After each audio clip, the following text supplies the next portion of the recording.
Bienvenue à tous dans notre étude biblique d'aujourd'hui. Je suis ravie de vous retrouver ici alors que nous plongeons dans un sujet important pour tous les nouveaux convertis, les fondations de la vie chrétienne. Aujourd'hui, nous allons explorer les enseignements bibliques pertinents et les histoires qui nous aideront à comprendre les défis de la vie chrétienne et à y faire face avec confiance. Commençons par lire quelques passages bibliques clés qui nous guideront dans notre étude. Prenez vos Bibles et tournez à la première épître de Pierre, chapitre 2, versets 4 à 6. Lisons-les ensemble. Approchez-vous de lui, pierre vivante, rejetée par les hommes, mais choisie et précieuse devant Dieu, et vous-même, comme des pierres vivantes, édifiez-vous pour former une maison spirituelle, un saint sacerdoce, afin d'offrir des victimes spirituelles, agréables à Dieu par Jésus-Christ. Car il est dit dans l'Écriture, « Voici, je mets en Sion une pierre angulaire, choisie, précieuse, et celui qui croit en elle ne sera point confus. » Dans ce passage, nous voyons que nous sommes appelés à nous approcher de Jésus, la pierre vivante, et à nous édifier mutuellement pour former une maison spirituelle. Cela nous montre que la vie chrétienne est une œuvre commune, où nous sommes appelés à soutenir, encourager et édifier les uns les autres. Maintenant, réfléchissons ensemble à la signification de ces versets pour notre vie quotidienne. Qu'est-ce que cela signifie pour nous en tant que nouveaux convertis? Comment pouvons-nous construire des fondations solides pour notre vie chrétienne? L'une des premières choses que nous devons comprendre en tant que nouveaux convertis est l'importance de la prière. Tournons maintenant à l'Évangile de Matthieu, chapitre 6, versets 9 à 13. Lisons cette prière ensemble. Notre Père qui es aux cieux, que ton nom soit sanctifié, que ton règne vienne, que ta volonté soit faite sur la terre comme au ciel.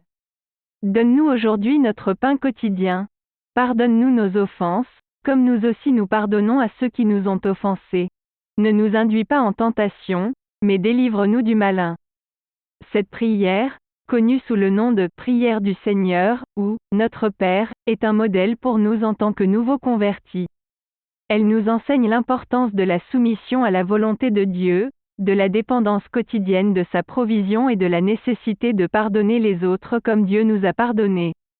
Prenons un moment pour réfléchir à notre propre vie de prière.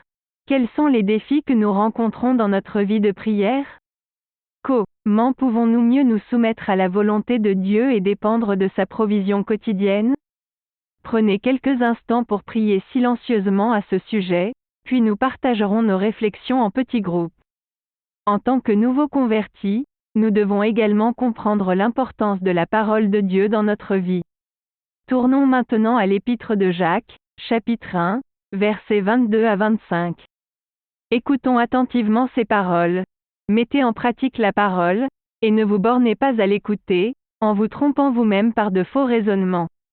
Car, si quelqu'un écoute la parole et ne la met pas en pratique, il est semblable à un homme qui regarde dans un miroir son visage naturel, et qui, après s'être regardé, s'en va, et oublie aussitôt comment il était.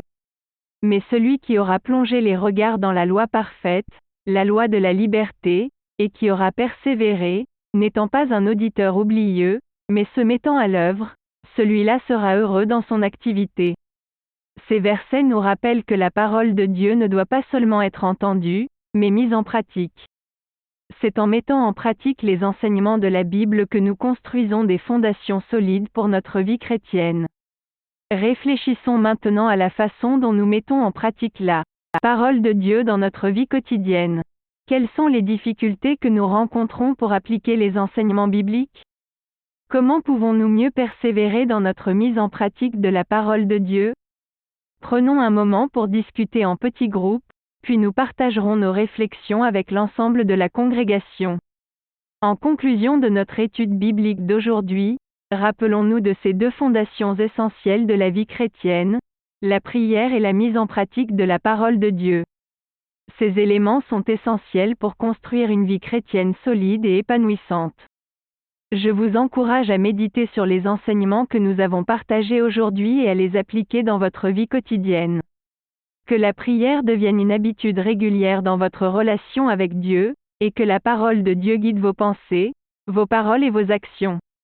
Avant de terminer, Je voudrais vous rappeler de soutenir notre ministère en vous abonnant, en partageant, en aimant et en commentant notre chaîne YouTube. Votre soutien est précieux pour nous aider à atteindre davantage de personnes avec les enseignements de la parole de Dieu. Merci d'avoir participé à cette étude biblique aujourd'hui. Que Dieu vous bénisse et vous guide dans votre marche avec elle. UI